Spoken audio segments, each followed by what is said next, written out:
सतमा चंदा सूरज टिके औ सतमा धरती आकाश हो औ सतमा पुरवैया चले एक है गुरु घासीदास हो एक है गुरु घासीदास होत है सकल काल की छय होत है सकल काल की छय। बार बार सब प्रेम से बोलो सतनाम साहिब अजी बार बार सब प्रेम से बोलो सतनाम साहिब।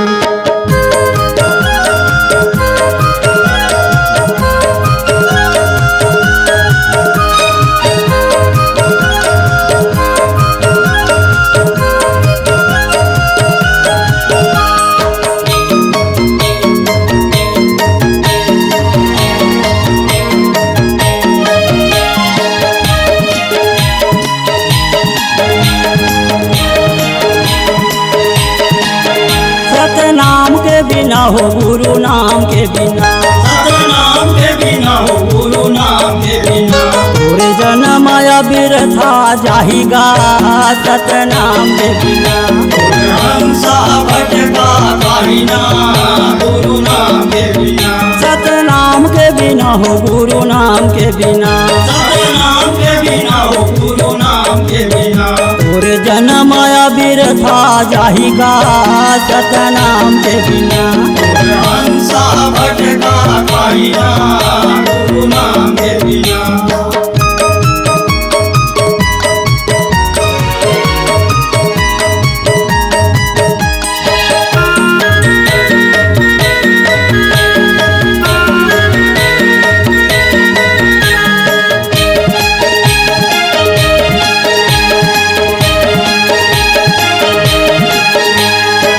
लख 84 जोनि भुगत के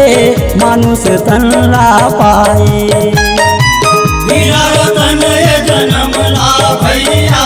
रजरमा तय गवाए लख 84 जोनि भुगत के मानुष तन ला पाए हीरा रतन ये जन्म ला भैया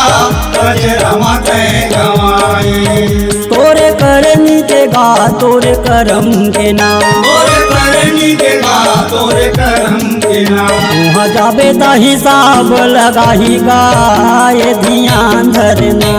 मजावे का हिसाब लगाईगा ये ध्यान धरना।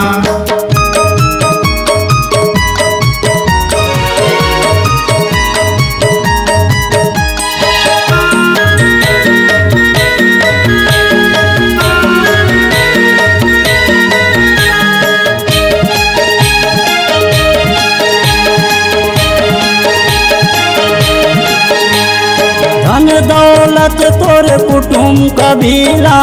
दो दिन के यहाँ मेला बारबली के आई बुलावा छोड़ के जावे अकेला धन दौलत तोर कुटुम कबीला दो दिन के यहाँ मेला बारबली के आई बुलावा छोड़ के जावे अकेला जन करे अभिमान बिरथा है तोर शान जन करे अभिमान बिरथा है तोर शान जस अब जस भर रही जाहिगा मोर मान कहना जस अब जस भर रही जाहिगा मोर मान कहना सतनाम के बिना हो गुरु नाम के बिना सतनाम के बिना हो गुरु नाम के बिना तोरे जन्म बिरथा जाहिगा सतनाम के बिना तोरे हंसा भटका काहिना गुरु नाम के बिना तोरे जन्म बिरथा जाहिगा सतनाम के बिना तोरे हंसा भटका काहिना गुरु नाम के बिना तोरे जन्म बिरथा जाहिगा नाम पान के बिना सतनाम के बिना गुरु नाम के बिना सतनाम